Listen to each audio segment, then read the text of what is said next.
Paula, thank you very much. I'm Nino Kinsley from the Swiss Tropical and Public Health Institute, and I'm very pleased that I got invited to chair this very interesting session. I'm honored to now ask the second speaker to go on the floor. We have DONNA Vorhees from the Health Effects Institute in Boston with us. She's a senior scientist there, and as you all know, the Health Effects Institute is a very important ally of ISCE, in fact, since many years. And what Donna is working on right now seems to me very relevant and interesting, and I think you fit into the part of talking about new risks, although Donna will tell us that this is not totally new, but to address the science of these new risks and challenges in terms of the hydraulic fracturing techniques. And I'm very pleased that you work on a strategy to develop the science behind this, how to deal with it from a environmental health perspective. Donna, the floor is yours. Thanks a lot. Thank you very much. Good morning. I really appreciate the kind invitation from ISCE to join you here today. I was asked to speak on this topic because the Health Effects Institute was asked to review what's known about hydraulic fracturing a couple of years ago. Hydraulic fracturing is sometimes and probably most commonly referred to as fracking. I resist using that term because it's become so politicized, but just so we are all clear what I'm talking about, I will instead use the much more boring phrase unconventional oil and gas development, but essentially synonymous with what you may know of as fracking. And so about 2 years ago, the Health Effects Institute was approached by a number of private foundations in a region of the US that had been experiencing a rapid increase in the pace and scale of this unconventional oil and gas development, a pace and scale that the people who live there really hadn't encountered before. And so there were a lot of, to put it mildly, questions, and there was also tremendous controversy. And these foundations were being approached by scientists saying, we want to do this research on surface water quality or air quality. And the foundations weren't sure, well, of all the questions being asked, which ones are legitimate? Which ones are most important to fund research? And so they came to the Health Effects Institute and asked us to convene a special scientific committee. There we go. Whoops, sorry. Everybody else did this but me. Donna did this great. Okay. All right. We convened a special scientific committee to review what's known about unconventional oil and gas development and focused on the potential for adverse effects. Admittedly, there are benefits that people talk about, but the focus of the committee was on the adverse effects because that's what had generated the controversy. Their scope was very broad. They were reviewing possible effects on human health and well-being, effects on communities, effects on the environment, the ecology. So it's an extremely broad review, and as a result, the committee consisted of people with expertise in geology, hydrogeology, geophysics, exposure assessment, epidemiology, medicine, and we even had a sociologist. And that's a side story for another day, but very interesting getting a group of people with these wide array of disciplines in one room talking about the same topic. So what I want to talk to you about today is what this committee's work and their findings, which are summarized on the web now, so hopefully you won't be reading it while I'm talking to you, but I will summarize what the committee found in their strategic research agenda, and in it, 35 research questions that they believe are worth pursuing with some independent research. And I'll also talk very, very briefly about some of the work that's been done since the release of this research agenda. The committee was asked to do this review in a very impartial way, and we went to great lengths to select a committee that could review the data very impartially despite the very, very contentious nature of this issue. And so in that, along those lines, I guess I want to just be clear about my perspective. I too have approached this topic, or attempt to approach this topic in a very impartial way, and in all the work I do. But of course, we're all human, and we're all shaped by our experiences growing up. And I grew up in West Virginia, And this is an image of a farm on a road that I drove down many, many, many times growing up that was just a beautiful farm. And now you will see, a well pad, right there. Not so obtrusive. This particular farmer owns the mineral rights on his property and gets paid money for that well pad, and perhaps is very happy with it. But this is a change in the landscape in West Virginia. This is another town in West Virginia up here. This is a small town in West Virginia, population of about 50 people. So over a 4-year time span, it went from a rural community with not a lot going on to a very large natural gas processing operation. Again, positive change, negative change, that's for you to determine, but clearly this is a change and people react to it. I also grew up near a whole lot of industry, coal mines, steel plants, coal-fired power plants. Those of you who are familiar with the Six City study, the Harvard Six City study, I grew up near the towns that were most contaminated. So I'm very familiar with industry, and I'm very familiar with how we can get things wrong and not protect our environment and not protect public health. So my approach to the whole question of unconventional oil and gas development is simply, let's do this, whatever we do, let's do it wisely. Let's protect our environment and let's protect public health, and what research do we need to complete to make sure that we do that. Okay, so I'm going to start with the context. Why are we even talking about hydraulic fracturing or unconventional oil and gas development? What is it exactly? I'll show you some images. What are the questions that have been asked about potential effects on the environment and health? What research is underway to answer those questions? And because I'm at an epidemiology conference, I'm going to focus on public health, and I'm going to focus on versus ecological health, and community health versus worker health, simply because the epidemiological studies that have been done to date have all focused on communities and not workers. So those other topics are not unimportant, but we only have so much time today, so I'll talk about public health.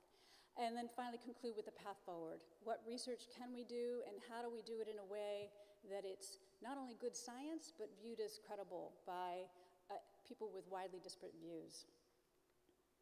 Okay, the context. Why are we talking about this? I'm going to start with the obvious. We need energy. And not only that, but we use a whole lot of it. And I'm from the US. We really use a whole lot of it. And the projections over time, globally, are for the need for more and more energy. Now, there are efforts underway to do things like reduce our use of coal, increase our use of renewables.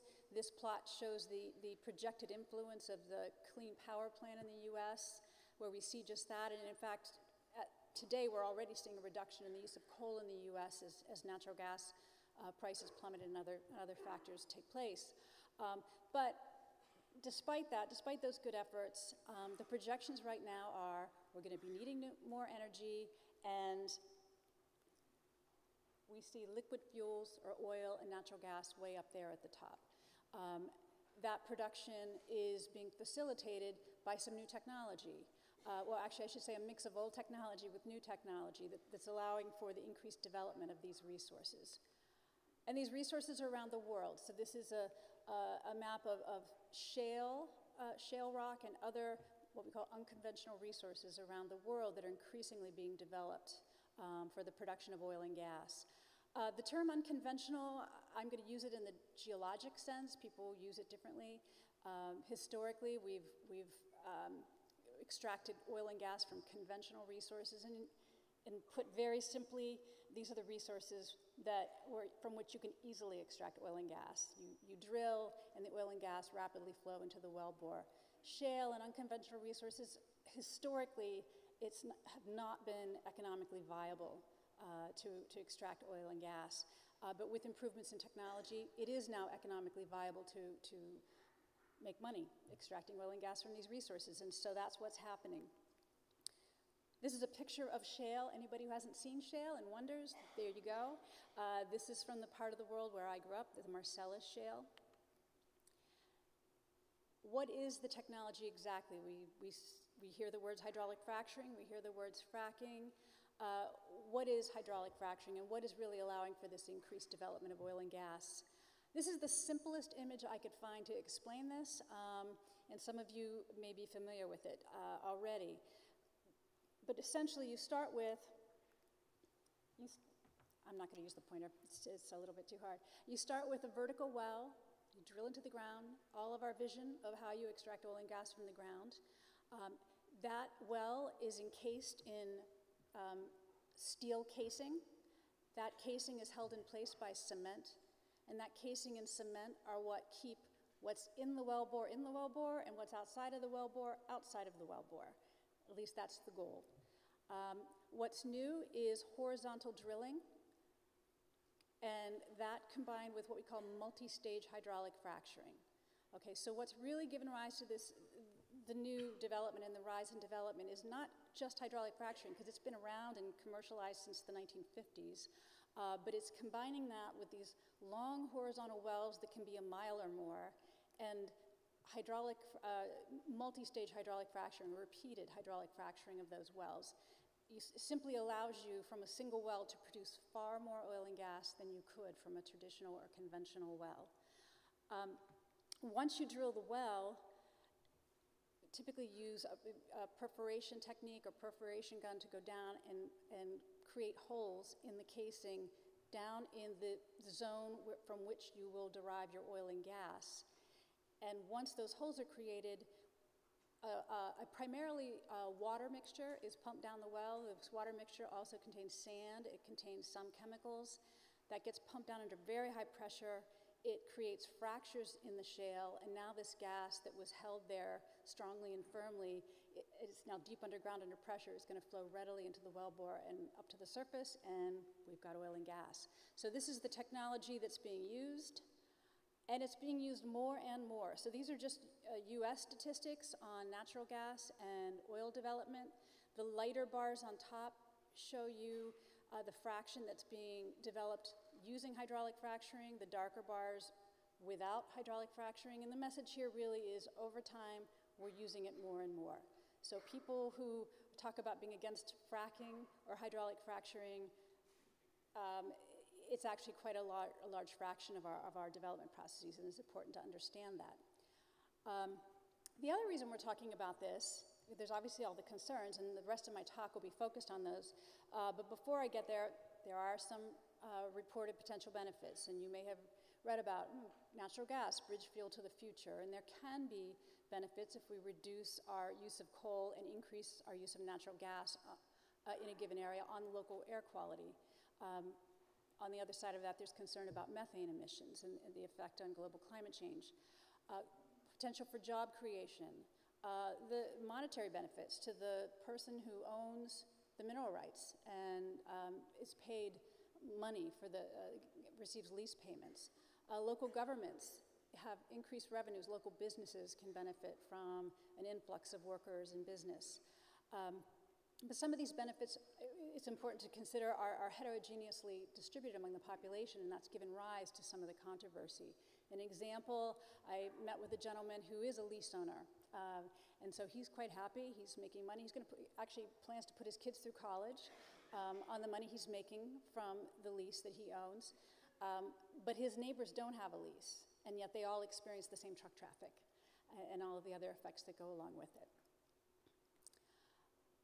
Another benefit that people talk about in the US, and I imagine other places, is this goal of energy independence. We want to be able to produce our own energy. And the projections within the US are that we will be, our net imports go negative in the coming decades. And so this is something that some people regard as a benefit and value with respect to this new oil and gas development. So there's the context. Now, what are the questions? What are the questions that are being raised? You're probably familiar with a lot of them, but I'm going to go through the process in a little more detail and describe some of the concerns that have been raised about it.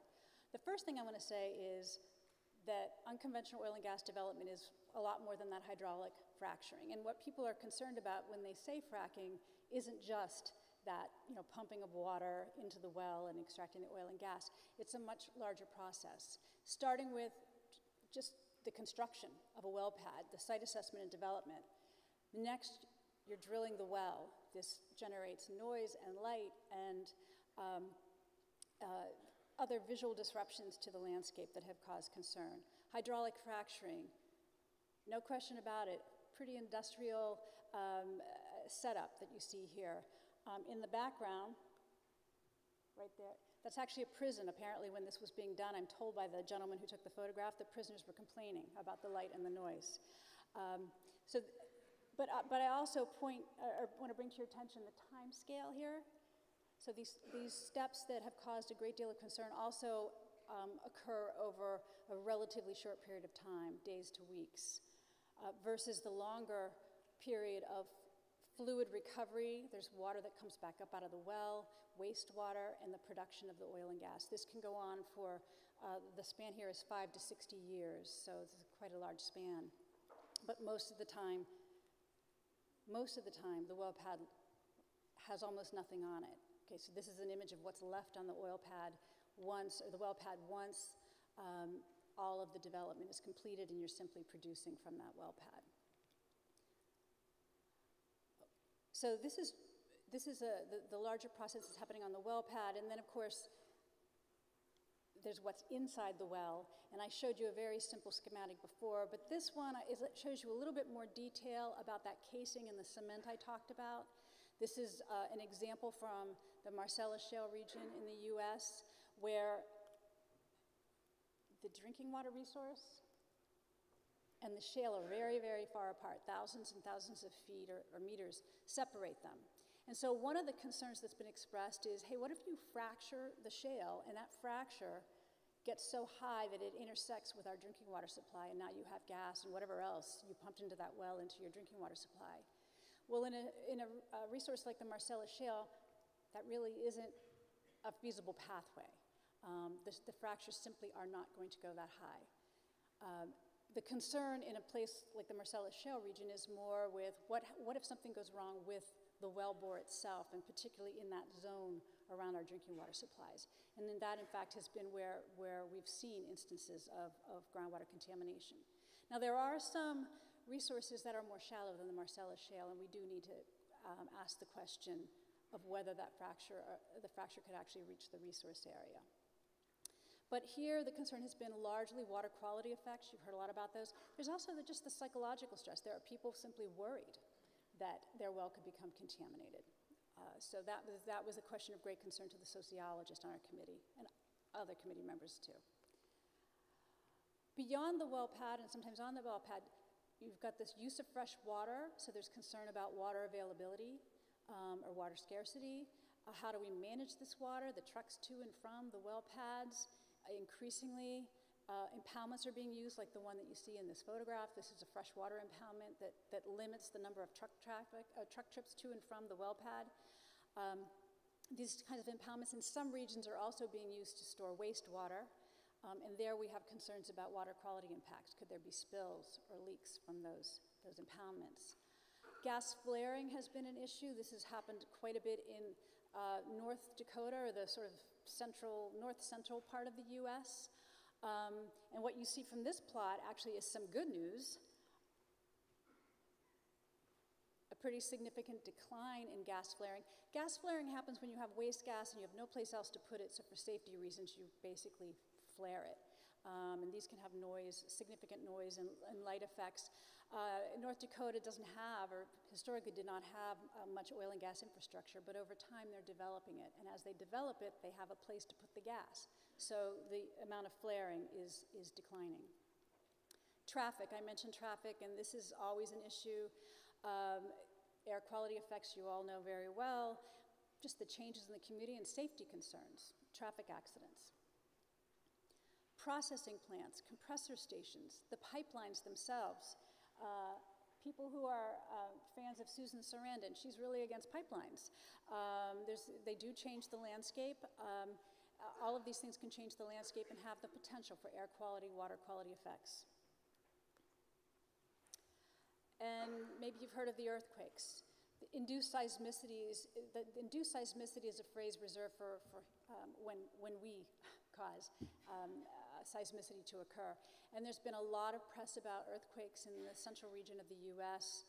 And you can see them here with the red dots showing the increase in earthquakes and the rise in earthquakes in recent years that coincides with the development of recent development of oil and gas using these hydraulic fracturing technologies. At this point, the general consensus is that while hydraulic fracturing in some instances has resulted in induced seismicity, most often the cause, and particularly for the larger ones, is deep well injection of wastewater that comes from the oil and gas industry. And there's a lot of effort underway to get this under control. Methane emissions I mentioned earlier, and there's a ton of work going on here. I'm not going to talk about all of it. I'm showing you one example. This is a beautiful NASA photograph looking at natural gas emissions, and you see that red dot is called the Four Corners region of the US. And their recent paper found that a lot of the natural gas emissions from here are coming from natural gas wells and other natural gas-related infrastructure. So what are the implications for all of this for ecological health, worker health, public health, communities? Well, there's a lot of research being done on characterizing what it is we might be exposed to. If you live in the US, you can go onto a frac-focused database and figure out what chemicals are being used at that well near you, or what might be in the hydraulic fracturing fluid or the wastewater. We call it flowback water, produced water. Just keep in mind that we still don't know what all the chemicals are, so some of them are proprietary, so we don't have that information. There are more and more exposure studies being done, not surprisingly, focused in regions where we have a lot of oil and gas development in the US. There's a lot of studies. I struggle with how to summarize them. At this point, the air studies, I would say, just give us a nice snapshot of what's going on in certain regions at certain times, but they're not comprehensive at this point. Some show potential impacts, some show nothing of great consequence. It's a real mixed bag. Increasingly, we're seeing studies where they measure emissions that will allow us to predict exposures under different circumstances. Water studies are a real challenge because we're really mostly looking for where things have gone wrong. The plan is to not release anything to water, so we're looking for where people made mistakes. And increasingly, these studies are trying to account for background conditions, meaning what was there before the oil and gas arrived. And that's those coal-fired power plants and other industries like I talked about. But there are also natural sources of gas. And this is a waterfall showing a region in New York where natural gas migrates to the surface naturally. And so we need to try to separate these natural and anthropogenic sources from impacts from the oil and gas industry itself. Health studies, there are fewer still, and that's not really surprising since this development really started not that long ago, maybe about 10 years, this more intensive development. And most of those are focused in this Appalachian region of the US. The health studies, there's a lot of written about this, but a lot of it is just words. It's people talking about exposures that might happen and health effects that might happen. There are only 6 epidemiologic studies as of today that I know of. Please tell me if you know of more, showing a range of adverse developmental effects, also symptoms, asthma exacerbation, migraines, and a number of self-reported symptoms. The epidemiological studies that have been done to date are pretty limited with respect to exposure assessment, in some case outcome measures as well, although some of those have quite good data for health outcomes. These are the 6 studies. These are the exposure metrics. Here's the oldest study. The top is the newest study. And so it started with very crude measure, right? Inverse distance weighted count of wells within 10 miles of the mother's residence. The more recent studies, the top 3, did a lot more hard work to define exposure with an activity index of distance to wells, but also what's happening near that well.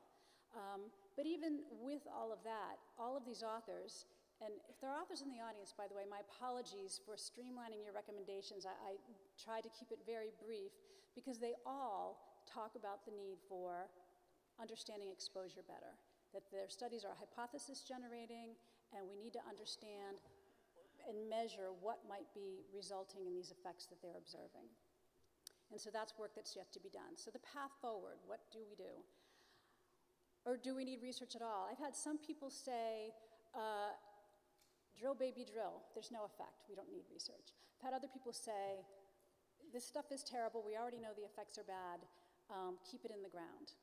And my question to people who say keep it in the ground is, what do we say to the people who live near all of this oil and gas production that's inevitably going to happen over at least the next decade and possibly coming decades? So I think we do need the research. Here are the priorities of our committee. They fall into 3 general categories of stressor and exposure characterization, trying to understand what we're exposed to, what stressors we're exposed to, and how, whether there are health and well-being effects, and how do we prevent or minimize those effects. They also defined a bunch of cross-cutting themes. We need to take into account the tremendous variability in exposure and those background conditions I mentioned earlier. And so how do we implement this? Well, the good news is a lot of work is underway by other groups. So a lot of federal agencies are looking at questions like wellbore integrity, induced seismicity. Industry itself and our occupational NIOSH and other groups are worrying about those most effective practices in worker safety. A lot of non-governmental agencies, EDF with its methane work. But this needs to be supplemented, in our view, by a research program focused on human exposure and health effects. And this is where we believe the health effects kind of model of impartial science can get us there and provide the kind of impartial research that we need to make wise decisions about energy. And I'm going to dream for a minute and say ultimately what we need is a research program that tells us about the potential health risks and benefits across multiple energy sources so that our energy policy is based on good and impartial science. And with that, I will thank you and happy to take questions.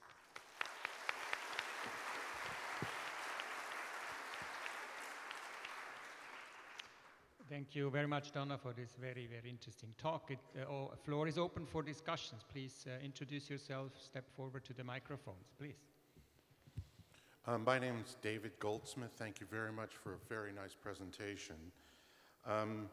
One of the major concerns about the fracking process is the necessity for blending the scarce water with silica dust. And when you get a fracking fluid together and insert that underground, there is very strong research that shows that the silica dust levels, especially for the workers on site, but also for the nearby residents, are quite high. So high that even wearing special NIOSH-approved face masks are not strong enough to prevent the risk of silicosis.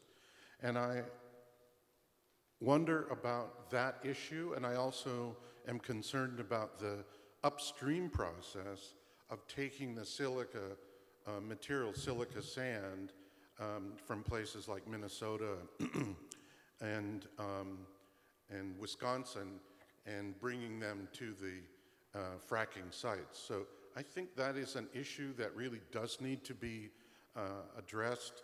I do know that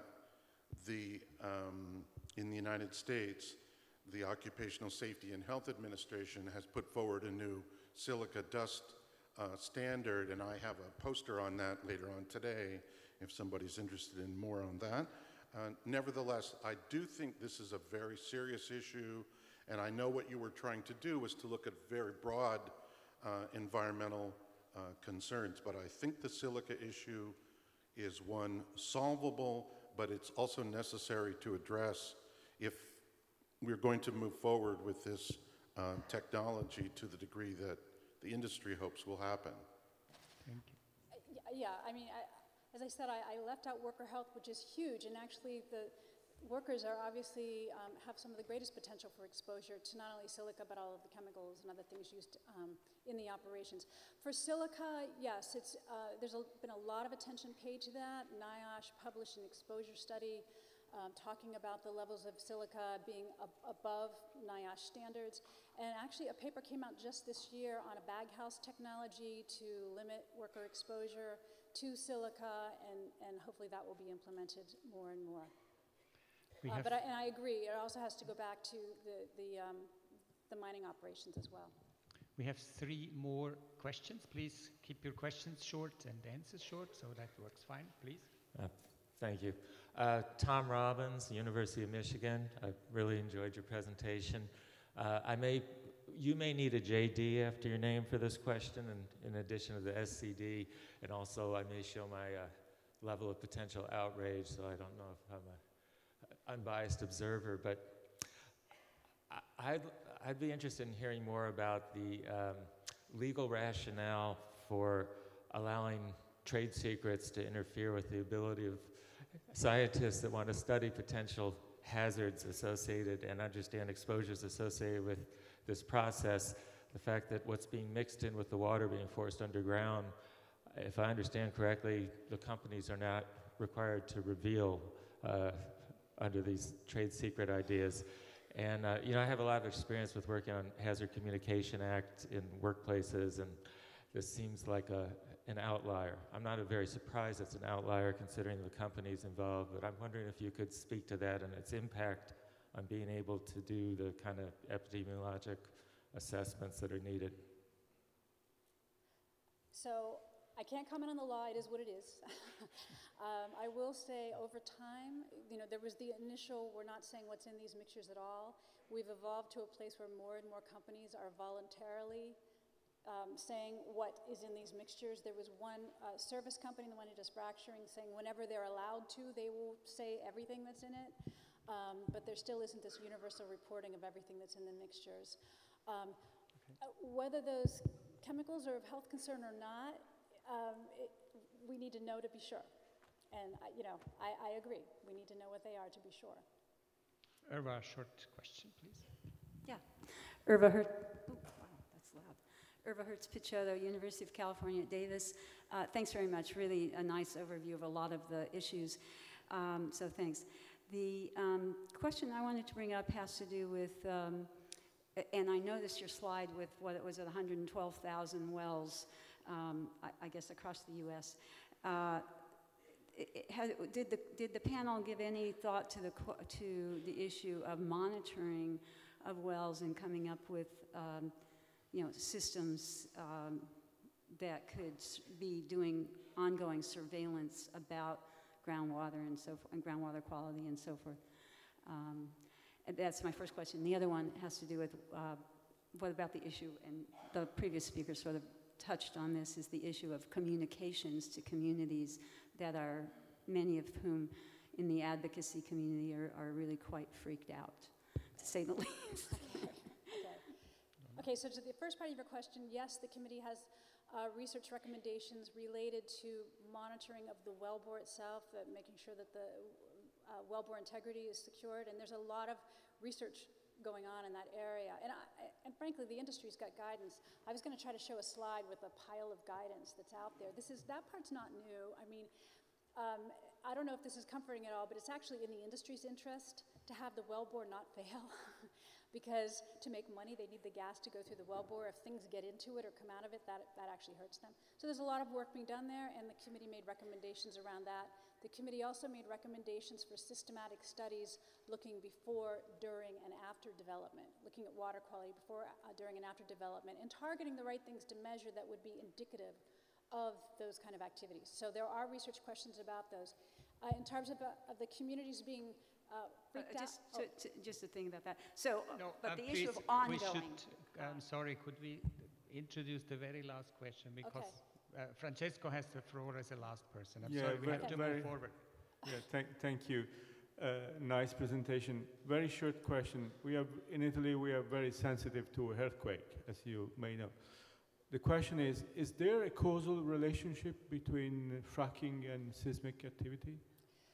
There have been some instances where the hydraulic fracturing process itself has reportedly been the cause of the induced seismicity, but that's a small fraction of the earthquakes, at least the ones we're seeing in the U.S.